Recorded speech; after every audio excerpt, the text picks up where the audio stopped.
বন্ধুরা, welcome to my বাগান ঘর। সবাই কেমন আছেন? আশা করি সবাই ভালো আছেন।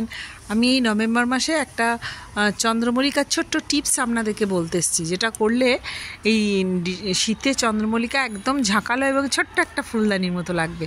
বেশি কিছু না, অল্প খাটনি। তাহলে চলুন তাড়াতাড়ি দেখাই। আজ একটা গোলাপ ফুটেছে।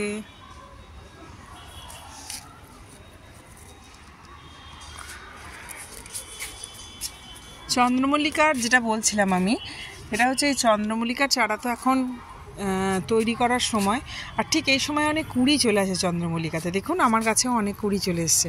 তাহলে এই চন্দ্রমল্লিকা ঝাঁকালো করার প্রথম নিয়ম হচ্ছে চন্দ্রমল্লিকা গাছগুলোকে যত আমি কাটবো, যত স্পুনিং করব, তত চন্দ্রমল্লিকা ঝাঁকালো হবে, এবং যত ঝাঁকালো হবে তত ডালপালা মিলবে এবং তত ফুল দেবে। তাহলে আমার প্রথম কাজ হচ্ছে চন্দ্রমল্লিকার গাছটা পুনিং করা। সেটা কিভাবে করব দেখুন।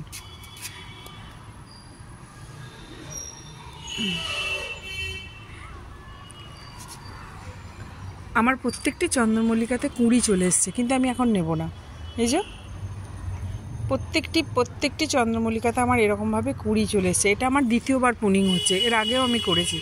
এখন আমি চন্দ্রমল্লিকার যত কুঁড়ি আসবে তত এরকম করে ডগগুলো যেগুলো কুঁড়ি এসছে সেগুলো আমি এরমভাবে কেটে দেবো। আমি যত কেটে দেবো তত চন্দ্রমল্লিকাতে আমার ঝাঁকালো। এই চন্দ্রমল্লিকা সামান্য একটা ডাল ছিল, সব কাটা।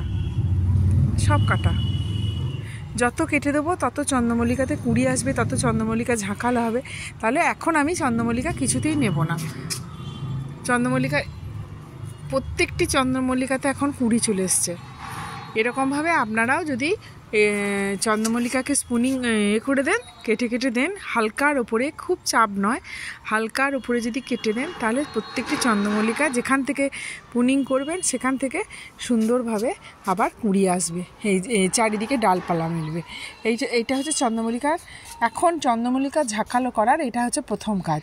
এখন চন্দ্রমল্লিকা এমনই, যে কোনো চন্দ্রমল্লিকাতে একদম হুড়মুড়িয়ে কুঁড়ি চলে আসবে। আর যদি একবার চন্দ্রমল্লিকাতে এই সময় ফুল ফুটে যায় তাহলে কিন্তু গাছ আর বাড়বে না।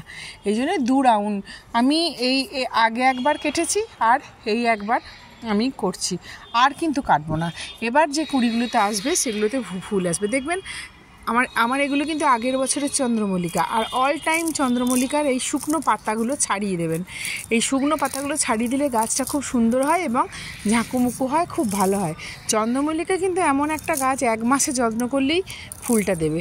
এই জন্য এর খুব যত্ন লাগে না, কিন্তু ঠিক টাইমিংটা এর বড় ব্যাপার। এই টাইমটাতে এটা করতে হয়। তাহলে আমি সমস্ত চন্দ্রমল্লিকা এরম করে কেটে দিয়েছি। সমস্ত চন্দ্রমল্লিকাতে যত কুঁড়ি এসেছিলো সমস্ত কুঁড়ি ছেটে দিয়েছি।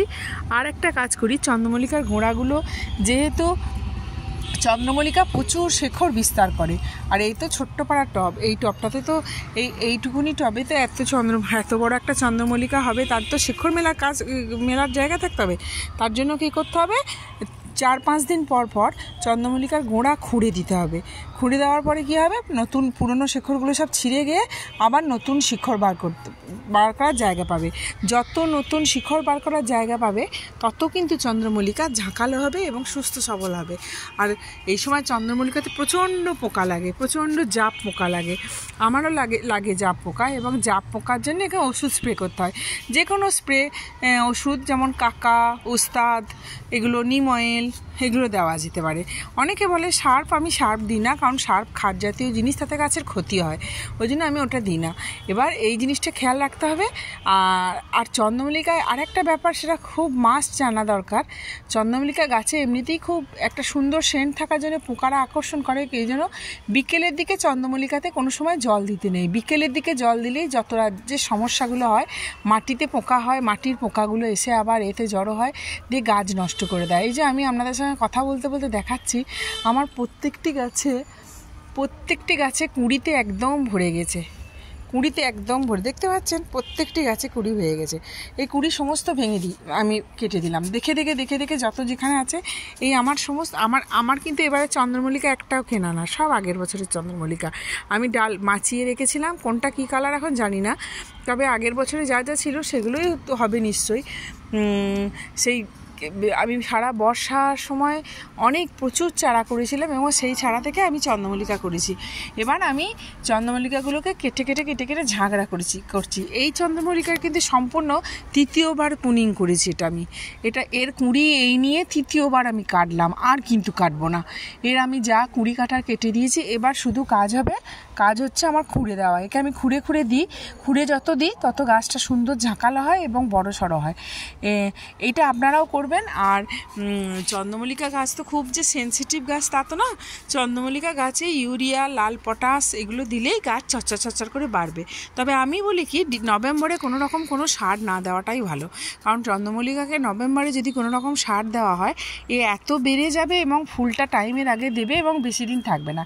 তাই এই মুহূর্তে কোনো রকম সার বা কোনো কিছু সার বা খোলপাচা কোনো কিচ্ছু দেওয়ার দরকার নেই এই মুহূর্তে শুধু জল আর মাটিটা খুঁড়ে দেবো, আর যাতে গাছে পোকা না লাগে সেটা দেখব। আর অবশ্যই নভেম্বরের মধ্যে যা পুনিং করার করে নেবেন, তাহলেই চন্দ্রমল্লিকাতে এক গাছ ফুল হবে এবং সেই ফুল দেখে আর 5 জন অবাক হয়ে যাবে এবং অবশ্যই আপনারও খুব ভালো লাগবে। আমি আপনাদেরকে সবাইকে আমার পরের ভিডিও দেখাবো এই চন্দ্রমল্লিকা যখন ফুল ফুটবে কতটা বড় হবে। এই ছোট একটুখানি টব, এই ছোট টবে এত বড় চন্দ্রমল্লিকা আমি আমার 2টো বসিয়েছি। এই চন্দ্রমল্লিকা এক একটা টবে 2টো করে চন্দ্রমল্লিকা, কিন্তু আমার টবটা ছোট, কিন্তু তাতে ওদের গাছগুলোর বৃদ্ধিতে কোনো অসুবিধা হয় না। তার একটাই কারণ, আমি 10 দিন পর গাছগুলোকে সুন্দর করে খুঁড়ে দিই আর পুনিংটা করছি এবং তার জন্য ঝাঁকালো হয়ে গেছে। ঠিক আছে, টাটা বন্ধুরা, আপনারাও করবেন। এবং আমার এই সমস্ত গাছে যখন ফুল হবে আমি আপনাদেরকে অবশ্যই দেখাবো।